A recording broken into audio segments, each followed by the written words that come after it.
What up, Gotham Guardians and Arkham Adversaries? It's your boy Trey of the Bat Channel, and the reviews are starting to flood in from Army of the Dead, Netflix original, directed by the man himself, Zack Snyder. I am so excited for this movie. I think it comes out this Thursday, late Thursday night in theaters. They're doing a little theatrical run, which you guys, if you saw our live show just the other day on Saturday, we kind of went into how huge that is that Netflix is getting a theatrical run of any film, and the fact that it's Zack Snyder's first film is all the more amazing for him, but most importantly Netflix, because a lot of the theater chains kind of hold a grudge against Netflix for being the first major streaming service. So the fact that they're getting a theatrical run is huge. But like I said, the reviews are starting to flood in. Zach's starting to do a lot of interviews for to promote Army of the Dead.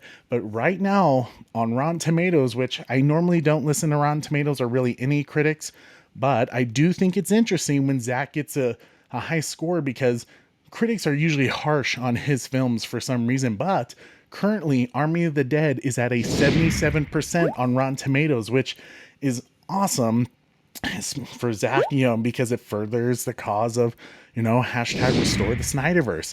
I really think if, Army of the Dead is a huge success, then AT&T is going to have a decision on their hand to kind of try to bid on Zack Snyder, because at this moment, I don't know why Zack would leave. I mean, look at what he's getting for this promotional tour from Netflix. I mean, so far they're not having any technical errors, and I highly doubt that Netflix will have any, technical errors when releasing Army of the Dead. But it's rated R. It's going to be a 2.5 hour film, just like 2 hours and 28 minutes, which is awesome. But everyone's saying it's a bloody good time. It has some really good comedic moments, some just powerful moments, and kind of has a lot of gore to it. So what you would expect from a great zombie film directed by Zack Snyder. I'm excited for it. I'm hoping I can see it with my brother Corey, my super editor, Thursday night. But we'll definitely do a review on that film sometime. But because Zach has been doing a lot of these promotional interviews for Army of the Dead, interestingly enough, one of the questions they're constantly asking Zach is about Zack Snyder's Justice League, restoring the Snyderverse. And he brought up one particular story. I really am glad that this interviewer asked Zach about it, but it is with Green Lantern. He talks about that entire situation. So here, let me play this interview with Zack Snyder real quick, where he kind of goes in depth about how Warner Brothers interfered with the Green Lantern scene that we all know. Wayne T. Carr was supposed to be Green Lantern, and Warner Brothers said, take it out. And they are so dumb. Here we go.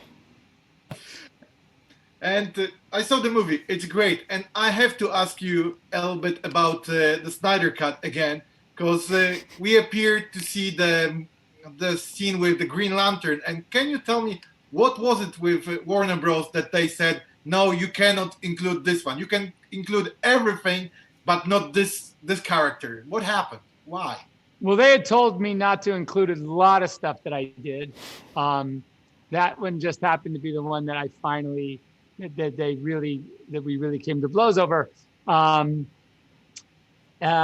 why, in particular, Green Lantern, I to this day, I couldn't tell you exactly why. They couldn't tell me exactly why. They just really, they just couldn't, they lost their minds over that one. So I was like, fine.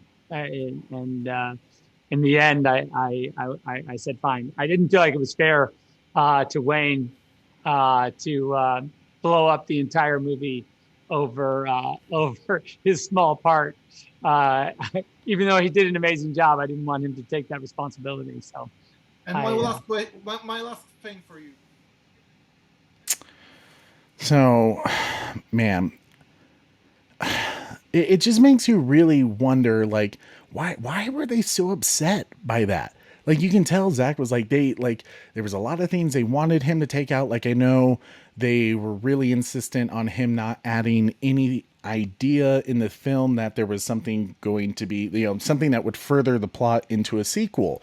They really wanted him to kind of make it a one and done film. And, part of that was take out Darkseid, take out Desaad, basically make it almost exactly like the Justice League 2017 film. And of course, Zack was like, no, like, you asked me to release the Snyder Cut. This is the Snyder Cut. And the fact that they were so hell bent on, stopping Zack from even having Wayne T. Carr's Green Lantern just makes you go, like, why?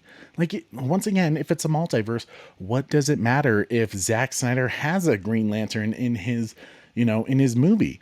Because you plan on just throwing it out anyways as of right now.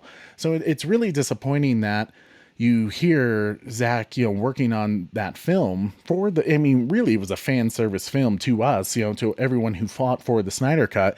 And you hear Warner Brothers, just really giving them hell about having Green Lantern in their film because, hey, we're doing a Green Lantern Corps show. First off, like I've said in my other shows, they weren't talking about doing John Stewart Green Lantern.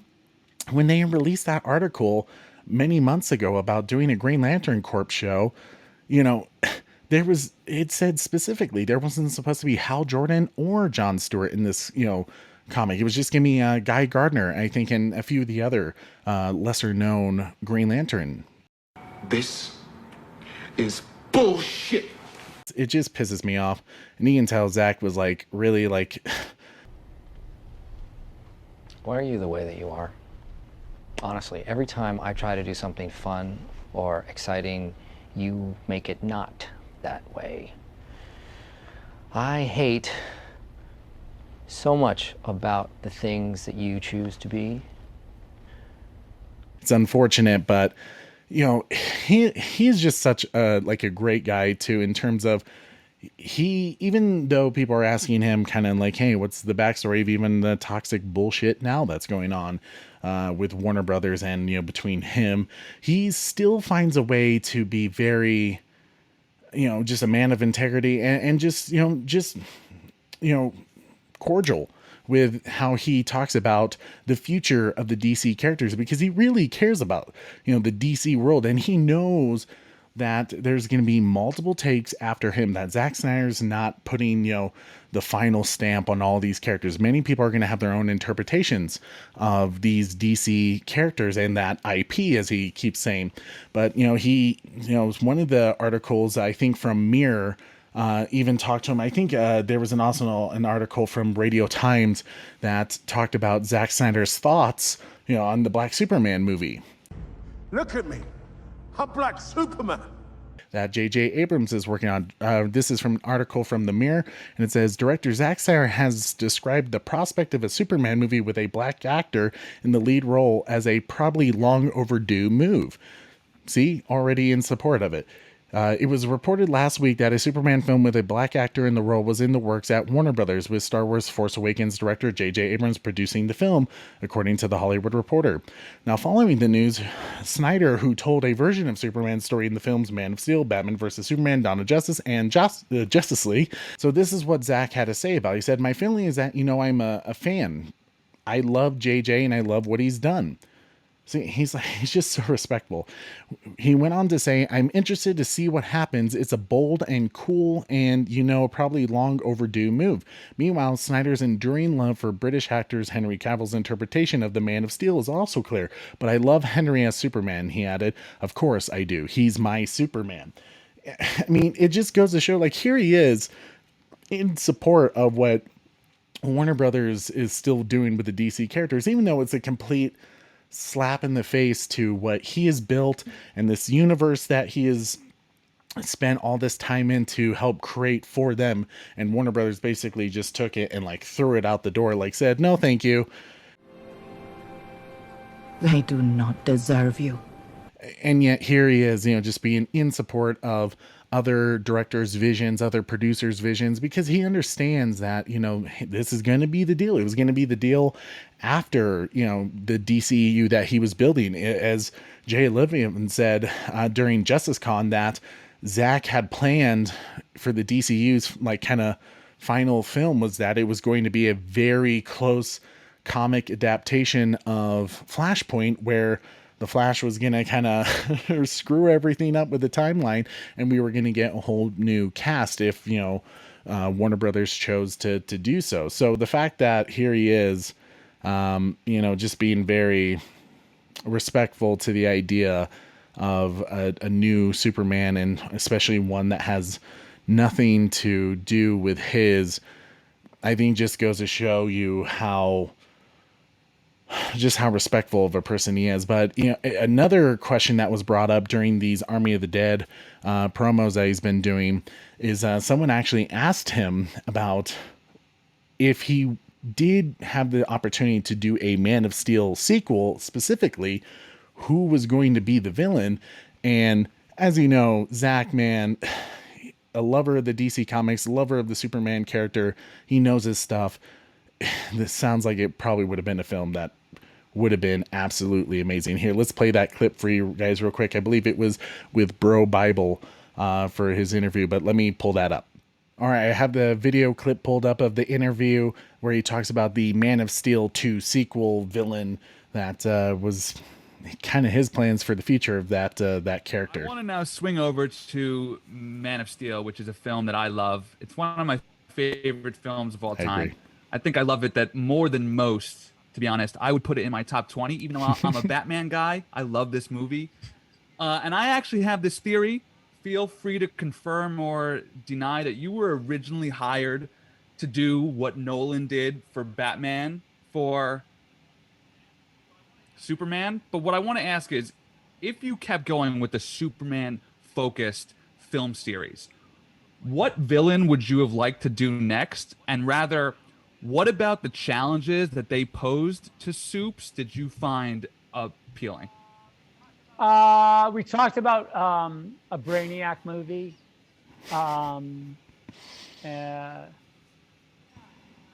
Yeah, and I mean, but I do think that there was a, the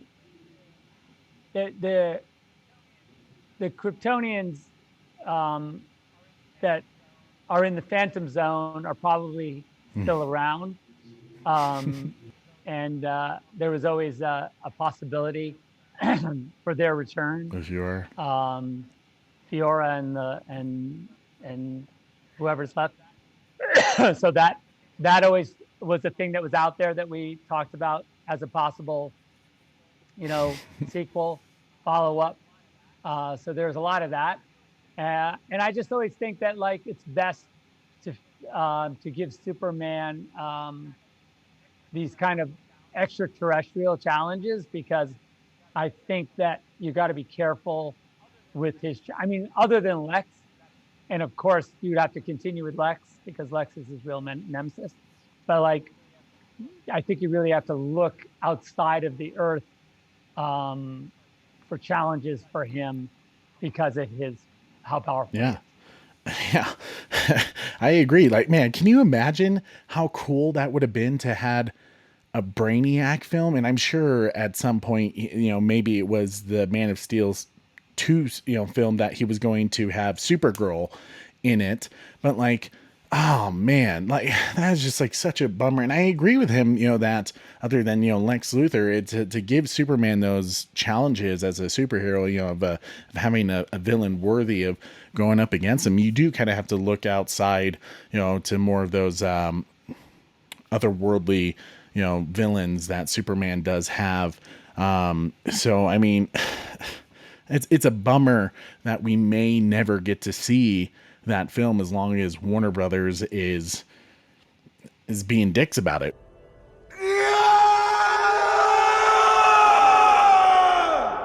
Speaking of Warner Brothers being just anti-Snyder, like I said, it's been really funny while promoting Army of the Dead. A lot of people are raving about this film, but a lot of people are still asking questions well, man, tell us about the future plans of Zack Snyder's Justice League. It's when a film is that good, when it's constantly the question that people are asking him about. So let's go ahead. This is from Jake's Takes. So here we go. Let's play it. And now. I geeked out with you hard when the Snyder Cut came out in March because I love that film. right now, the Restore the Snyderverse fan movement, we're kind of in this limbo because we don't really know whether or not to continue to feel hope because of some of the comments that Warner Brothers has made lately, of sort of like, oh, Zack got to complete his trilogy. What is your, like we didn't want to give up hope with the Snyder Cut before, so we don't want to give up hope now. So what would you say about, like, because we're kind of in this weird gray area, what should we maintain hope? Well, I mean, I guess I would think about it this way. Yes, Warner Brothers has been aggressively anti-Snyder, if you will, and that's what can you say? What can I say? Like, they're not interested in my take. But I would also say that,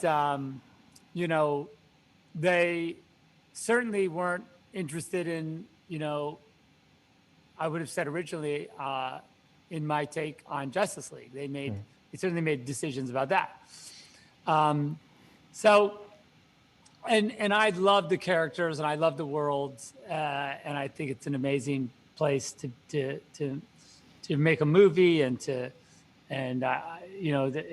it's glorious IP. So there's that. I don't know what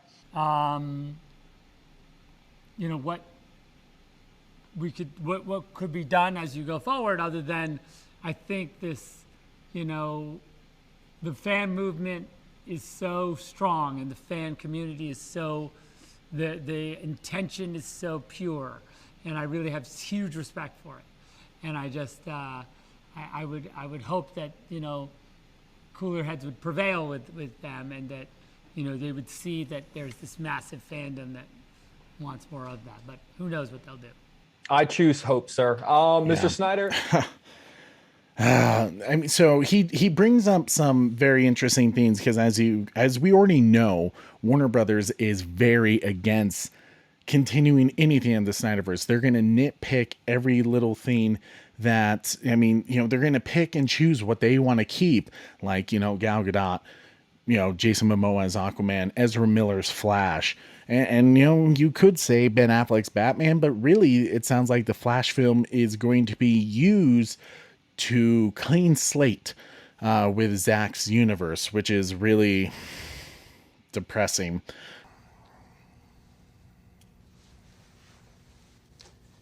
You disappoint me. Needless to say, but as Zack says, it's the community is powerful. We are the ones that convinced Warner Brothers, and really AT&T, Warner Media, and HBO Max to release the Snyder Cut.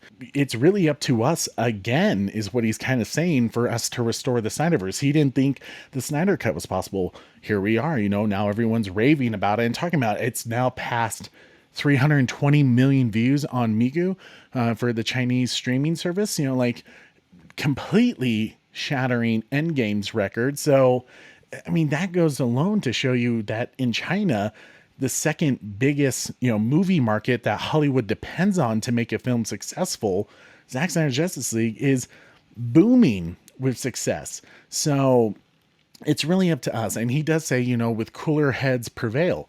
So we really got to find who is the Snyder supporters. Like, if it is Jason Kilar, we need to show him our full support and really just help being a positive fandom, trending as much as we can with, hashtag restore the Snyderverse, hashtag make the Batfleck movie, hashtag Deathstroke, HBO Max, hashtag release the Ayer Cut. I really do think Ayer Cut is the next big movie to be released, because that movie it's the easiest one for them to do, the studio to do, HBO Max to release, but it once again furthers the Snyderverse. That's why it's so tough to release the Ayer Cut right now, because it's just proof again how Warner Brothers failed. So it's really on us, and we got to put our faith into AT&T, Jason Kilar, and make it really difficult for Ann Sarnoff, Walter Hamada, Toby Emmerich for his, the last few months he's there, 18 months, I think, and to make Army of the Dead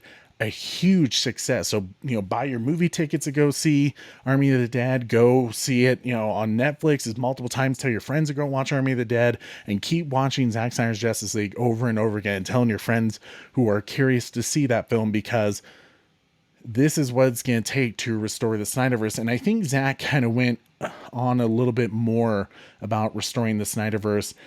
Do you feel like you've left the superhero genre behind now? Are you done with it? And is this your baby now? I know that your fans are so passionate about restoring the Snyderverse, but is that something that would even make you happy at this point? Like there just seems to be some bad blood there. So what? Well, I mean, the truth is that, you know, Warner Brothers, they've been pretty clear, I think, with this sort of the concept that like they're not interested in Zack Snyder take on the DC universe. That's just that's not conjecture. That's me just that they say that directly.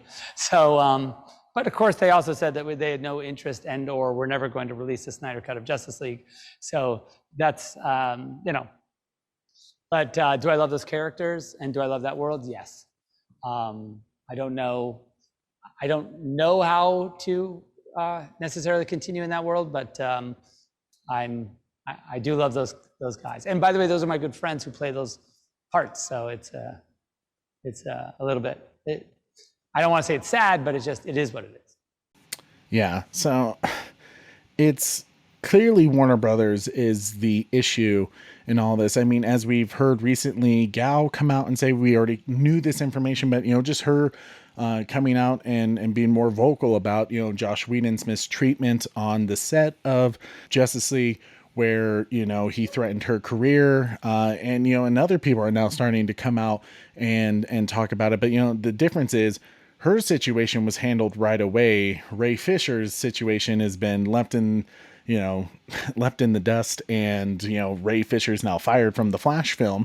So clearly Warner Brothers is not gonna be the answer to restoring the Snyderverse. And this is stuff we already knew, right? So it's really up to us, as Zack has said, you know, the community is the one that is powerful to convince AT&T, you know, those cooler heads to release, you know, restore the Snyderverse. So it's going to be up to us to continue that. And I think it helps him quite along the way with, you know, buying power with Army of the Dead. So definitely go see this movie, guys. Watch the hell out of it on Netflix. I'm excited for Army of the Dead.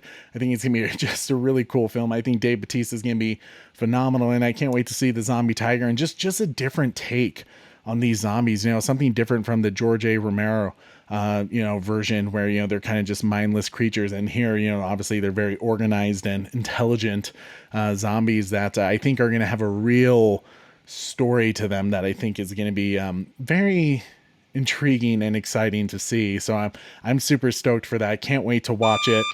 But oh, hey, got the phone ringing. Hello? If we believe there's even a 1% chance, we have to take it as an absolute certainty. I agree, Batman. It's time to restore the Snyderverse. Well, thank you guys so much for watching. Make sure to hit that like, share, and subscribe, and that notification bell so you never miss an episode. I'm your host, Trey of the Bat Channel, and tune in weekly. Same bat time, same bat channel.